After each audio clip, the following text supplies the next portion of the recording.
ડીસા કોલેજમાં ગુજરાતી વિષયના વિશિષ્ટ ગ્રંથો તથા પુસ્તકોનું દર્શન પરિચય કાર્યક્રમ. DMP arts and commerce college ડીસાના ગ્રંથાલયમાં ગુજરાતી વિભાગ દ્વારા વિદ્યાર્થીઓમાં વાંચન સંસ્કૃતિ ગ્રંથ પરિચય તેમજ ગુજરાતી ભાષા સાહિત્ય પ્રત્યે અભિરુચિ વિકસે તે હેતુથી ગ્રંથાલય પરિચય અને ગુજરાતી વિષયના વિશિષ્ટ ગ્રંથો તથા પુસ્તકોનું દર્શન પરિચય કાર્યક્રમનું આયોજન કરવામાં આવ્યું.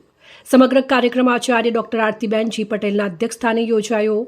કાર્યક્રમ દરમિયાન વિદ્યાર્થીઓને ગુજરાતી વિષયના વિવિધ મહત્વપૂર્ણ અને સંદર્ભ ગ્રંથોનો પરિચય કરાવવામાં આવ્યો હતો, જેમાં ભગવદો મંડલ, ગુજરાતી વિશ્વકોશ, વિવિધ જ્ઞાનકોશો, વિદ્યાર્થીઓના નિયત અભ્યાસક્રમની પાઠ્યપુસ્તકો, વિશિષ્ટ ગ્રંથો, ભારતીય જ્ઞાનપીઠ પુરસ્કારથી સન્માનિત સાહિત્યકારોની કૃતિઓ, ગુજરાતી સાહિત્ય પરિષદના ઇતિહાસ ગ્રંથો, વિવિધ સામયિકો અને અન્ય ઉપયોગી સાહિત્યિક સામગ્રીનો સમાવેશ કરવામાં આવ્યો હતો. વિદ્યાર્થીઓને ગ્રંથાલયમાં ઉપલબ્ધ વિવિધ પ્રકારના ગ્રંથોનો અભ્યાસ, સંદર્ભ, સંશોધન તેમજ સ્પર્ધાત્મક પરીક્ષાઓની તૈયારીમાં કેવી રીતે ઉપયોગ કરી શકાય તે અંગે પણ માર્ગદર્શન આપવામાં આવ્યું હતું.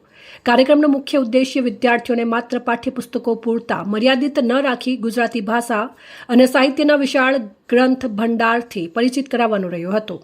સમગ્ર કાર્યક્રમનું આયોજન કન્વીનર ડોક્ટર કૃષ્ણા સાંડપા દ્વારા કરવામાં આવ્યું. કાર્યક્રમને સફળ બનાવવા માટે ગુજરાતી વિભાગના એચઓડી આશાબેન ચૌધરી, ડોક્ટર સંકેત પારેખ, ડોક્ટર તૃપ્તિ પટેલ, ચાહના ગોહિલ અને શ્યામ સેગલ સહિતના સ્ટાફ મિત્રો તેમજ ગ્રંથપાલ સેજવલબેન અને ભરતભાઈનો સક્રિય સહયોગ પ્રાપ્ત થયો હતો. કાર્યક્રમના અંતે વિદ્યાર્થીઓએ ગ્રંથાલયમાં ઉપલબ્ધ વિવિધ ગ્રંથો અને સંદર્ભ સામગ્રીઓમાં રસપૂર્વક પરિચય મેળવ્યો હતો. કાર્યક્રમ દરમિયાન વિદ્યાર્થીઓમાં વાંચન, સ્વ-અધ્યયન, સંદર્ભ ગ્રંથોના ઉપયોગ અને સંશોધન વૃત્તિ વિકસાવવામાં મહત્વપૂર્ણ પ્રેરણા મળી હતી. અહેવાલ ભરત સોલંકી, ડીસા.